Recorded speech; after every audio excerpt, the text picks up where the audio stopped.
Construction की कोई भी एक्टिविटी हो, डेली प्रोग्रेस रिपोर्ट का जो इम्पोर्टेंस है काफ़ी ज़्यादा महत्वपूर्ण है। महत्वपूर्ण इसलिए है कि डेली प्रोग्रेस रिपोर्ट में जो होता है सभी चीज़ों का एक तरह से लेखा जोखा रहता है। उसमें कंस्ट्रक्शन से रिलेटेड जितनी भी चीज़ें होती है डेली प्रोग्रेस रिपोर्ट में उसको मेंशन किया जाता है और कस्टमर को अपने मैनेजमेंट को शेयर किया जाता है। और इसके अलावा जितने भी अगर कोई रिपोर्ट आप बना रहे हैं, चाहे वीकली प्रोग्रेस रिपोर्ट बना रहे हैं, मंथली प्रोग्रेस रिपोर्ट बना रहे हैं, डेली एनालिसिस, लास्ट में प्रोजेक्ट के बाद कंप्लीशन के बाद डेली एनालिसिस होता है, एक्सटेंशन ऑफ टाइम की ज़रूरत पड़ती है। तो इन सब चीज़ों के लिए अगर बिलिंग मंथली बेसिस पे बिलिंग करना है, रिकॉन्साइल करना है, तो ये सब चीज़ें काफ़ी ज़्यादा डेली प्रोग्रेस रिपोर्ट काफ़ी ज़्यादा ज़रूरी हो जाती है। टोटल एक तरह से एक सार होता है, एक तरह से टोटल लेखा जोखा होता है। किसी भी कंस्ट्रक्शन रिलेटेड प्रोजेक्ट का लेखा जोखा होता है डेली प्रोग्रेस रिपोर्ट में। उसको डेली बेसिस में मेंटेन करेंगे तो काफ़ी ज़्यादा चीज़ें क्लियर होती जाएंगी। लास्ट में कोई इशू क्रिएट नहीं होगा, लास्ट में कोई चीज़ें चैलेंजेज आपके सामने नहीं आ पाएंगे। तो उसको समझते हैं, डेली प्रोग्रेस रिपोर्ट को कुछ पॉइंट के माध्यम से समझते हैं। डेली प्रोग्रेस रिपोर्ट इसलिए इंपॉर्टेंस है क्योंकि चीज़ों को मैटर करता है, क्योंकि इसमें रियल टाइम विजिबिलिटी होती है। क्योंकि जो इसमें डेटा शेयर होता है क्लाइंट को और मैनेजमेंट टीम को इजीली आप शेयर कर सकते हो। टोटल डेटा उसमें अवेलेबल रहता है, अकाउंटेबिलिटी इसमें रहती है। जो भी आप काम कर रहे हैं उसकी अकाउंटेबिलिटी इसमें रहेगी। कितना चीज़ें साइट पे क्या चीज़ मैन पावर कितने अवेलेबल हैं, इक्विपमेंट कितने अवेलेबल है, उसके कितना अभी तक टोटल का कंजम्पशन हो चुका है, कितने अभी ड्यूरेशन बचे हुए हैं। जो शेड्यूल हम निर्धारण करते हैं, शेड्यूल में जो भी चीज़ें मेंशन की जाती है कि पर्टिकुलर मैन पावर इस ड्यूरेशन तक कितना रहेगा, इस ड्यूरेशन तक कितना रहेगा, क्या उसका ग्रोथ का क्या पैटर्न रहेगा, इक्विपमेंट का क्या ग्रोथ का पैटर्न रहेगा, कैसे उसको डिप्लॉयमेंट किया जाएगा साइट पे, सब चीज़ें अकाउंटेबिलिटी उसमें रहती है।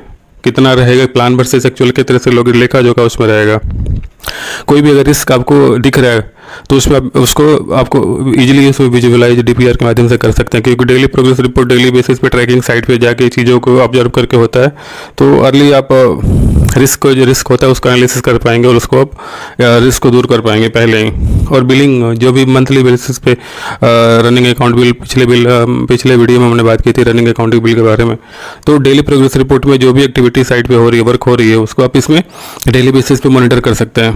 और इसमें जो मेंशन करेंगे तो क्या करेंगे, क्लाइंट आपको एक तरह से अगर वहाँ से कुछ रिमार्क नहीं आता है तो आप एक तरह से क्लाइंट को मंथली बेसिस पे इसके माध्यम से जो आप क्वांटिटी वर्क डन आप इसमें डेली बेसिस पे दिखा रहे हैं उसको आप निकाल के प्रिंट आउट करके समरी बना के मेजरमेंट शीट तैयार कर सकते हैं। ये सब चीज़ें डेली प्रोग्रेस रिपोर्ट बनाने से चीज़ों को काफ़ी ज़्यादा आसान हो जाती है और फ्यूचर में काफ़ी ज़्यादा मैटर करेगी। इसमें जो चीज़ मेन चीज़ जो मेंशन करने लायक होती है मैन पावर वर्क। सबसे पहले होता है कि इसमें जो वर्क आप जो कर रहे हैं उसको डेली बेसिस पे ट्रैक करना है और उसको इसमें डीपीआर में जो भी बिल ऑफ क्वांटिटी होता है, जो भी आपका बीओक्यू बना हुआ है, बीओएम है, जो भी एज पर कॉन्ट्रैक्ट टर्म्स उसके अनुसार आप चीज़ें क्या क्या एक्टिविटी साइट पे हो रही है, एग्जीक्यूट हो रही है, उसको आप उसमें मेंशन कर सकते हैं। दूसरा इसमें है कि man power deployment daily basis पे मैन पावर डिप्लॉयमेंट क्या हो रहा है उसको आप ट्रैक कर सकते हैं। प्लान के अगेंस्ट में भी आप उसको ट्रैक कर सकते हैं मैन पावर डिप्लॉयमेंट को। दूसरा इक्विपमेंट और मशीनरी को भी आप ट्रैक कर सकते हैं डेली बेसिस पे, उसका रिकॉर्ड मेंटेन कर सकते हैं डेली बेसिस पे डीपीआर में। क्योंकि मैनेजमेंट या क्लाइंट जब भी आपसे रिपोर्ट मांगे टोटल रिपोर्ट आप इमीडिएट बेसिस पे शेयर कर सकते हैं कि ये रहा डेटा, ये चीज़ें मशीनरी डिप्लॉयमेंट साइट पे की गई है। फिर उसके बाद से होगा मटेरियल स्टेटस। अगर कोई भी अगर कंपनी ईपीसी बेसिस पे काम कर रही है या दूसरे कॉन्ट्रैक्टर भी कोई अगर काम कर रहा है, किसी कस्टमर किसी मतलब ईपीसी बेसिस पे बैक टू बैक काम ले रहा है कंस्ट्रक्शन एक्टिविटी का, तो मेटल का ट्रैकिंग स्टेटस काफ़ी ज़्यादा मेन होता है क्योंकि इसमें रिकॉन्सिलेशन भी करना रहता है। तो टोटल जो मेटल इशू हुआ, कितना इरेक्ट हो गया, कितना बैलेंस है, उसका भी लेखा जोखा इसमें आप मेंशन कर सकते हैं। जैसे कितना मेटल हमने रिसीव किया, कितना इरेक्ट हो गया, कितना बैलेंस है। उसके बाद से भी वर्क एग्जीक्यूटेड टुडे, कितना आपने वर्क एग्जीक्यूट किया। सभी वालों ने फर्स्ट टॉपिक में यही बात किया था कि जो वर्क एग्जीक्यूट हो रहा है बीओएम के अनुसार उसको इसमें मेंशन कर सकते हैं। Plan versus actual in the sense आपके शेड्यूल के अनुसार मंथली बेसिस पे प्लान करेंगे। मंथली बेसिस पे प्लान करने के बाद अब जो एग्जीक्यूशन आपका हो रहा है प्लान वर्सेस एक्चुअल, उसको आप इसमें मॉनिटर कर सकते हैं। सपोज पर्टिकुलर 10 एक्टिविटी काम चल रही है साइट पे, 10 एक्टिविटी में आपने कुछ टनेज अपने प्लान किया, हर एक्टिविटी का अलग अलग है, तो उसको आप क्या आपने मंथली प्लान किया, उसके अगेंस्ट में आपने कितना अचीवमेंट किया, वो आप परसेंटेज बेसिस पे एमआईएस रिपोर्ट के माध्यम से यहाँ पे बना सकते हैं। एमआईएस रिपोर्ट के अनुसार बना के आप कस्टमर को अपने इंटरनल मैनेजमेंट को भी शेयर कर सकते हैं वीकली बेसिस पे। फिर आपके इसमें आता है सेफ्टी क्वालिटी एनएचएससी। इसमें आप सेफ्टी से रिलेटेड जितने भी मैन पावर का डेटा है, आपने क्या अपने साइट पे अपने टीवीएम टूल बॉक्स में क्या डिस्कस किया, क्या आपने आप साइट पे नियर मिस हुआ, ये सब चीज़ें उसमें मेंशन कर सकते हैं। कितना आपने टूल बॉक्स ट्रेनिंग दिया। और क्वालिटी से रिलेटेड डेटा, जितने भी अपने क्वालिटी से रिलेटेड डेटा जैसे प्रोटोकॉल जो भी बनता है साइट पे, रिलेटेड टू क्वालिटी, सपोज कुछ अलाइनमेंट का प्रोटोकॉल है, वेल्डिंग का प्रोटोकॉल है, वेल्ड विजुअल का प्रोटोकॉल है, एनडीटी से रिलेटेड प्रोटोकॉल है, आरटी से रिलेटेड प्रोटोकॉल है, ये आप सब चीज़ें उसमें मेंशन कर सकते हैं। साइड पे अगर ये जॉइंट से रिलेटेड पाइप का जॉइंट हो, ट्यूब का जॉइंट हो, तो उसमें एलएचएस बेसिस पे आप एलएचएस लाइन हिस्ट्री शीट बना के आप उस चीज़ों को ट्रैक कर सकते हैं, मेंशन कर सकते हैं। उसका समरी उस डीपीआर में अटैच कर सकते हैं आप। फिर इसके बाद इंट्रेंस एंड वेदर का जो फॉरकास्ट है, वेदर का डिटेल आप उसमें मेंशन कर सकते हैं, वेदर का ट्रैकिंग आप उसमें मेंशन कर सकते हैं, क्या क्या बारिश हुई, फॉग हुआ, ये सब चीज़ें नेचुरल कैलेमिटी से रिलेटेड जो भी चीज़ें उसमें आप डेली बेसिस पे उसका कितना इम्पैक्ट हुआ डेली बेसिस पे, उस डेली बेसिस पे आप मेंशन कर सकते हैं डीपीआर में।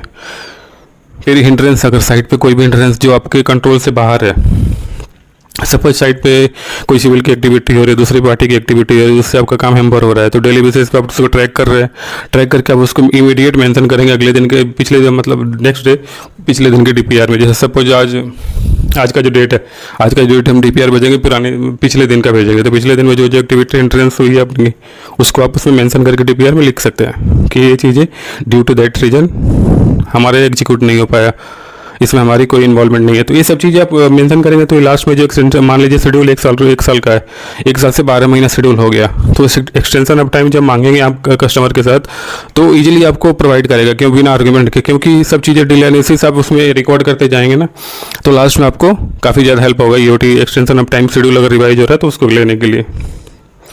मैन पावर डिप्लॉयमेंट से रिलेटेड सम, अब कितना मैन पावर है, कितना आपका इंजीनियर है, कितना मैन पावर की कैटेगरी, जैसे फिटर, रिगर, खलासी, फोरमैन, जो भी है, हाइड्रा ऑपरेटर, जो भी जितने तरह की कैटेगरी उसमें यूज हो रही है, अलग अलग डिफरेंट वर्क की उसमें मेंशन कर सकते हैं, स्टाफ का मेंशन कर सकते हैं, इक्विपमेंट का मेंशन कर सकते हैं, इक्विपमेंट में क्या क्या इक्विपमेंट लगा है, कितना और वर्क अभी तक हो चुका है, कितना फर्दर बचा हुआ है एज पर शेड्यूल, वो मेंशन कर सकते हैं। इससे आप कॉस्ट एनालिसिस भी कर सकते हैं। मटेरियल के स्टेटस आप मेंशन कर सकते हैं, जो बीएम के अनुसार मटेरियल आना है, कितना आ गया, कितना बचा हुआ है, कितना लग गया, कितना बैलेंस है, साइट पे कितना बैलेंस है, कितना आना बैलेंस है, ये सब चीज़ें आप ट्रैक कर सकते हैं। फिर आपका वर्क एग्जीक्यूटेड टुडे को जो आपका बीएम के अनुसार, बिल ऑफ मटेरियल के अनुसार, या जो भी आपका बिलिंग डिटेल मेंशन है आपका इसमें कॉन्ट्रैक्ट में, उसके अनुसार आप चीज़ों क्या क्या एग्जीक्यूट हो रहा है, क्या बैलेंस है, उसको चीज़ों को आप ट्रैक कर सकते हैं। परसेंटेज बेसिस पे भी लगा सकते हैं कितना ओवरऑल का कितना टोटल परसेंट एग्जीक्यूट हो चुका है। प्लान वर्सेस एक्चुअल प्रोग्रेस जो डिस्कस किया उसको आप ग्राफ के थ्रू रिप्रेजेंट कर सकते हैं। फिर सेफ्टी और क्वालिटी एचएससी का भी आप इसमें अलग से ट्रैक रिपोर्ट बना सकते हैं। हिंट्रेंस का भी आप इसमें रिपोर्ट ऐसा इस बेसिस पे बना सकते हैं। तो ये सब चीज़ें काफ़ी ज़्यादा मैटर करती हैं। इसमें आप सबसे बड़ी चीज़ है, इसमें फोटोग्राफ्स भी आप डेली बेसिस पे अटैच करेंगे तो काफ़ी ज़्यादा मैटर करेगा, क्योंकि अगर फोटोग्राफ्स में डेट के साथ आप फोटो कैप्चर करके उसमें डीपीआर में डेली बेसिस पे लगाएंगे तो काफ़ी ज़्यादा इंपॉर्टेंस रहेगा इस फोटोग्राफ्स का, क्योंकि इसमें चीज़ें विजुअलाइज होकर लोग, कोई भी मैनेजमेंट का लोग, कस्टमर के लोग देख सकते हैं। ये भी मेन पॉइंट है। तो ये रहा डीपीआर के बारे में। डीपीआर काफ़ी ज़्यादा मेन एक तरह से वेन है, मतलब नस, जो खून होता है ना, खून नसों में दौड़ता है बॉडी में, तो एक तरह से काफ़ी ज़्यादा इसका इंपॉर्टेंस कंस्ट्रक्शन की एक्टिविटी में भी होता है डीपीआर का। ये सब चीज़ें मेंशन करने से आपको कोई भी फ्यूचर में कोई साइट से रिलेटेड अगर कोई भी डेटा कस्टमर का या अपने मैनेजमेंट का कोई डेटा मांग रहे थे, इमीडिएट बेसिस पे आप डेटा बना सकते हैं, इमीडिएट बेसिस पे शेयर कर सकते हैं। और फ्यूचर में कोई भी चीज़ें अगर इशू आ रहा है तो उसको इशू को इमीडिएटली आप इस बेसिस पे ट्रैक करके उसको रिजॉल्व कर सकते हैं, उसको डेटा सामने को प्रोड्यूस कर सकते हैं, एक्सटेंशन ऑफ टाइम ले सकते हैं, कॉस्ट एनालिसिस कर सकते हैं, चीज़ों को मॉनिटर कर सकते हैं, मटेरियल का स्टेटस दे सकते हैं, सभी चीज़ आप कर सकते हैं अगर डीपीआर अच्छे से प्रिपेयर हो तो आज के वीडियो में फिलहाल इतना ही। नमस्कार, धन्यवाद आप सभी का। ऐसे इंटरेस्टिंग कंस्ट्रक्शन से रिलेटेड वीडियो जानने के लिए चैनल को सब्सक्राइब जरूर करें। धन्यवाद।